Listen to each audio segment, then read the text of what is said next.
Oke, sebelumnya Mas, saya buka. Assalamualaikum warahmatullahi wabarakatuh. Salam, Om Siswastu, Namo Buddhaya, salam kebajikan. Di sini saya sebagai ketua kelompok wawancara dari Politeknik LPP Yogyakarta. Di sini tujuan kami ingin mewawancarai terkait tentang kepemilikan usaha ini dan berkembangnya usaha ini, Mas. Gitu. Terima kasih, Mas. Dan selanjutnya saya perkenalkan teman saya. Nama saya Ridho Trijulian Tito. Nama saya Cornelis Stefanus Barusip. Nama saya Ikhwan Abdal. Saya Boas Maulana. Dan saya Raziel Fahmi. Usaha ini didirikan, Mas. Untuk berdirinya ini sendiri resmi pembukaan di tanggal 2 bulan ini, bulan 10. Iya, bulan 10. Alamat usaha ini mungkin bisa Mas terangkan. Oke. Untuk alamatnya kita berada di Jalan Pepaya, Jalan Apandi. Nomor berapa saya kurang tahu. Tapi kalau untuk mencarinya bisa di Google Maps atau Instagram. Terus tadi menu yang disediakan di kafe ini mencakup apa aja, Mas? Oke. Untuk dari beverage dulu atau minumannya. Minuman kita itu terdiri dari beberapa base, yaitu pertama ada coffee base, ada tea base, fruit base, dan milk base. Terus selanjutnya tentang profil usaha itu bagaimana struktur organisasi usaha tersebut? Apakah tugas dari masing-masing struktur organisasi atau yang ada di lingkup apa ini? Masing-masing itu memiliki tugasnya tersendiri, Mas. Oke, saya ngerti pertanyaan kamu. Pertanyaan kamu tuh strukturnya gimana ya? Iya, gitu.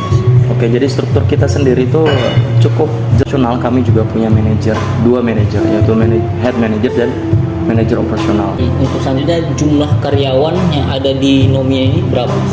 Oke, untuk karyawan sendiri bar itu sejauh ini baru kita. Mas memilih usaha ini, kenapa yang tidak lain? Oke, kenapa F&B ya berarti? Kenapa F&B? Pertama putarannya cepat. Setelah itu Mas, bagaimana upaya Mas ini agar usaha ini terus berkembang dan mampu bersaing dengan pedagang-pedagang yang lain, Mas? Oke, pertama untuk bersaing sendiri berarti harus punya kartu. Dan setelah itu Mas, kendala apa saja yang sampai sejauh ini yang sering dihadapi di usaha ini, Mas? Dan bagaimana mengendalikan kendala tersebut? Untuk kendala ya wajar lah pada umumnya, apalagi resto baru ya. Kendalanya adalah orang belum terlalu kenal, kemudian kalaupun udah terkenal pasti kadang ada hari sepi. Dari saya sendiri akan menanyakan tentang proses produksi atau manajemen produksi. Nah, dari pertanyaan pertama, dari mana Mas mendapatkan bahan baku untuk warung ini? Oke, berarti supplier. Supplier di Jogja ini lumayan banyak dan kami juga menggunakan banyak supplier. Contohnya dari bar sendiri, itu untuk dari sirup sama homemade sirup kita rata-rata ambil dari supplier Victory untuk sirup. Kemudian untuk homemade-nya kita ngambil langsung dari pasar. Kalau misalnya membeli bahan baku itu dalam jumlah besar, apa main belinya per hari gitu? Ya, utamanya ada beberapa yang emang kita jumlah besar. Contohnya tuh kayak sirup sama roti. Kenapa kita ambil jumlah besar? Pertama, penyimpanannya aman. Istilahnya penyimpanan aman itu mau dia disimpan itu umurnya panjang. Tapi tetap beberapa bahan yang emang kita dituntut untuk tetap fresh. Jadi dalam waktu pembelian itu Mas ada masalah nggak dalam mencari bahannya gitu? Untuk mencari sih enggak ya. Kan bicara stok kan Mas. Nah, jadi stoknya itu per hari itu habis terjual apa masih ada untuk sisa besoknya gitu? Kalau untuk yang daily kayak es batu itu emang daily. Karena emang es batu even kami punya freezer itu tetap lebih enak kalau tiap hari beli. Berarti Mas, kalau misalnya biaya produksi agar dapat beroperasi ini gimana Mas? Biaya produksinya? Untuk biaya produksi sendiri agar tetap masih bisa hidup, mungkin kemungkinan paling kecil tuh 500. Ya Mas, setelah itu kan makanan mau kadang nanti misalnya kok kita beli pakai stok dia kan Mas, besoknya udah basi gitu. Jadi terus menjaga kualitasnya itu biar agar tetap bisa kita pertahankan untuk mengawetkannya gimana Mas? Oke. Kalau misalkan dari makanan sendiri paling kita siasati dengan cara dimarinate. Saya akan menanyakan tentang pemasaran. Siapa saja kah target dari pemasaran usaha Mas? Oke. Untuk target pertama, karena kita emang di Jogja, ya, kita semua tahu Jogja itu kota pelajar. Media apa yang Mas gunakan untuk mempromosikan makanan dan minuman di sini? Oke. Media pertama bahkan kita ada yang online maupun offline. Dari online sendiri kita pakai Instagram sendiri, kita bagi brosur. Even saya online, saya juga tetap turun untuk bagi brosur. Kemudian strategi apa yang Mas gunakan untuk menghadapi persaingan di bidang industri ini? Strategi apa untuk di bidang F&B? Nggak muluk-muluk sih. Strateginya ya udah kasih tahu bahwa tempat kami enak, makanan kami enak, terus tempatnya juga nyaman. Pertanyaan terakhir dari saya, apakah yang menjadi menu utama di sini? Menu utama, karena ini resto kita lebih ke food. Iya. Apa yang Mas lakukan untuk menambah omset tiap hari? Kalau di bisnis itu sendiri kita nggak bisa yang tiba-tiba in a day omset harus naik hari ini, nggak bisa. Apa yang menjadi kunci sukses Mas dalam menjalankan usaha ini? Sejauh ini kalau dibilang saya sukses sih belum ya.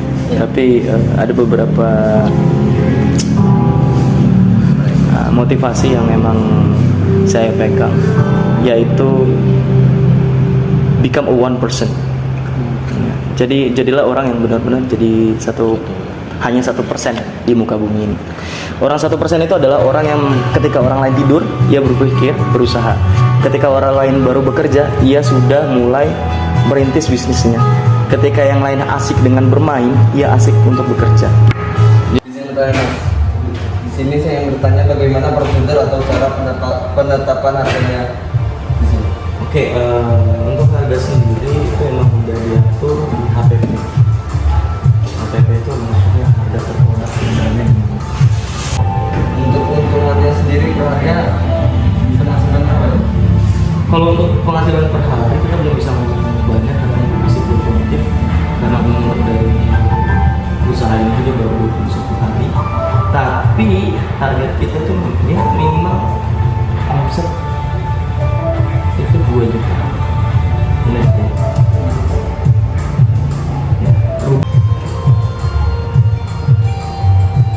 Untuk mencatat pembukaan dan pemasukan pengeluaran keuangan yang Mas dapat dari usaha ini bagaimana? Pembukuan ya? Pembukaan bulanan itu sudah ada diatur, kita juga udah kerjasama dengan Pos. Bunga Pos sendiri itu adalah kasir.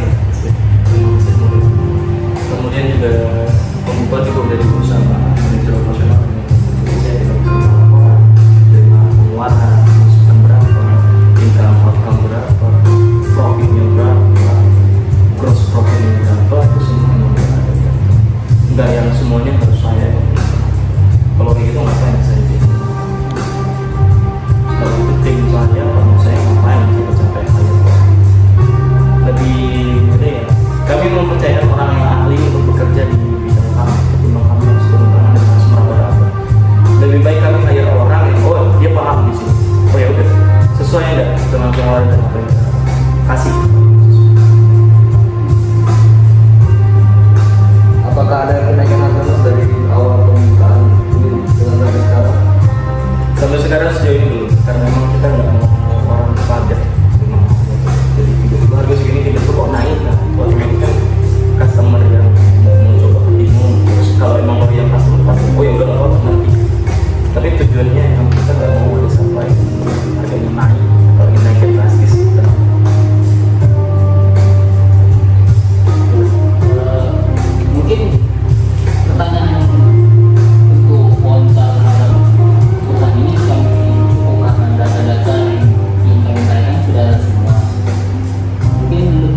kurang